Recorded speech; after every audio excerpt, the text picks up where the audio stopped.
नमस्कार साथियों, एक बार फिर से स्वागत है आपका एक्सप्लोर एजुकेशन पॉइंट पे। आज हम बात करने वाले हैं राजस्थान के एकीकरण के बारे में। राजस्थान की किसी भी भर्ती में हो, राजस्थान की जो हिस्ट्री का जो ये टॉपिक है राजस्थान का एकीकरण, जो कि सभी एग्जाम में पूछा जाता है।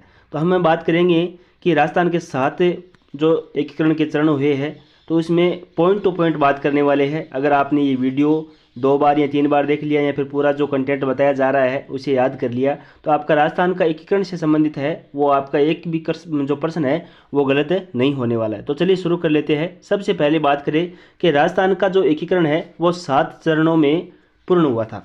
अब बात करते हैं पहले चरण के बारे में। तो पहला चरण है वो 18 मार्च 1948 को हुआ था।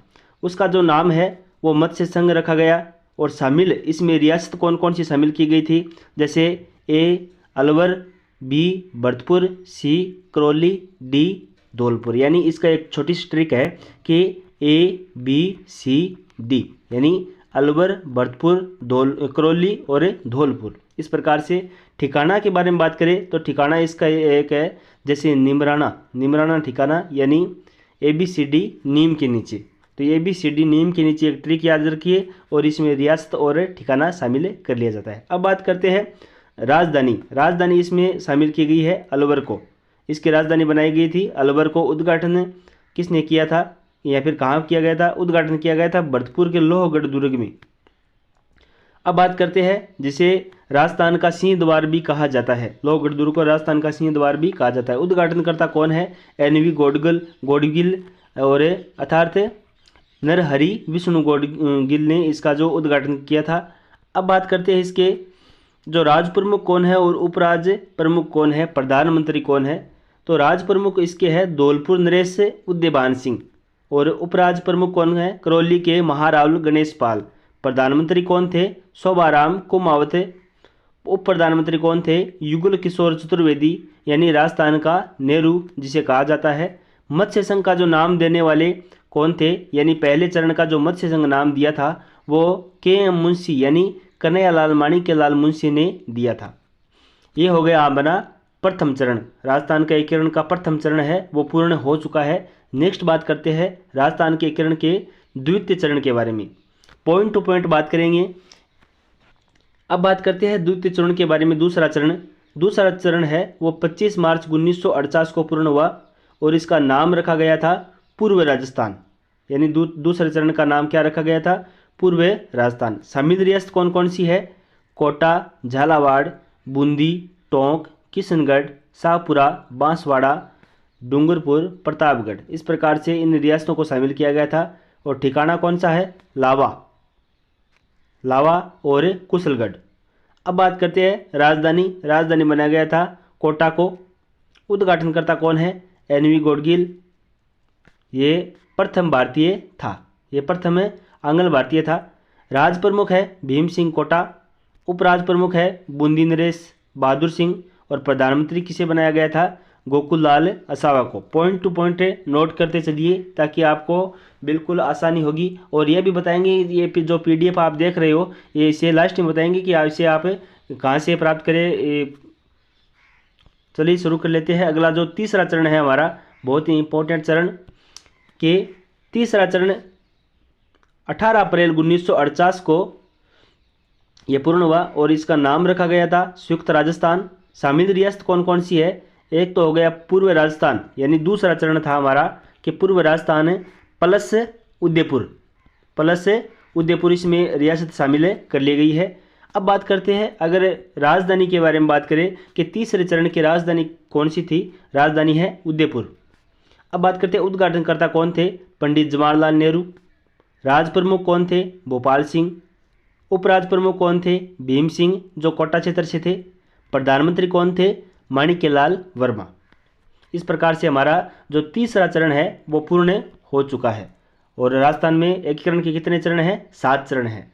अब बात करते हैं राजस्थान के एकीकरण के चौथा चरण जो 30 मार्च 1949 को हुआ। पिछले जो चरण बात करें वो सभी 1948 के थे, यानी 3 चरण 1948 के थे। और किस प्रकार से थे? 18 मार्च हो गया, 25 मार्च हो गया, 18 अप्रैल हो गया। 18 अप्रैल हो गया, इस प्रकार से वो चरण शामिल किए गए थे। अब बात करते हैं चौथे चरण के बारे में। तो 30 मार्च 1949 को चौथा चरण है वह पूर्ण हुआ और नाम रखा गया था वृहद राजस्थान। शामिल रियासत कौन कौन सी है?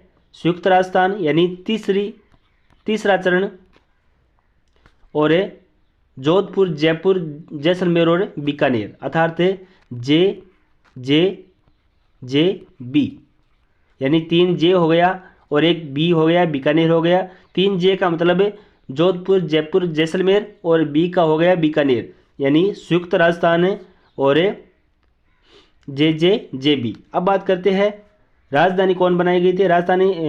इसकी राजधानी बनाई गई थी चौथे चरण की जयपुर। उद्घाटनकर्ता कौन थे? सरदार वल्लभ भाई पटेल। राज प्रमुख कौन थे? सवाई मान सिंह द्वितीय। प्रधानमंत्री किसे बनाया गया था? हीरालाल शास्त्री। अब बात करते हैं कि महत्वपूर्ण जो पॉइंट है उनके बारे में बात करते हैं कि 30 मार्च को ही राजस्थान दिवस मनाया जाता है। इसी चरण में जीवन पर्यंत महाराज प्रमुख भोपाल सिंह को बनाया गया था, और राजस्थान के प्रथम मनोनीत मुख्यमंत्री हीरालाल शास्त्री को बनाया गया था। अब नेक्स्ट बात करते हैं कि सत्यनारायण समिति के सिफारिश पर भौगोलिक एवं पेयजल की दृष्टि से जयपुर को राजधानी बनाने की सिफारिश की गई थी, और सत्यनारायण समिति की अन्य सिफारिश से उच्च न्यायालय जोधपुर की, और कृषि विभाग भरतपुर, और खनिज विभाग उदयपुर, शिक्षा विभाग बीकानेर, और वन विभाग कोटा को बनाया। अब नेक्स्ट बात करते हैं हमारे जो 4 चरण है वो कंप्लीट हो चुके हैं।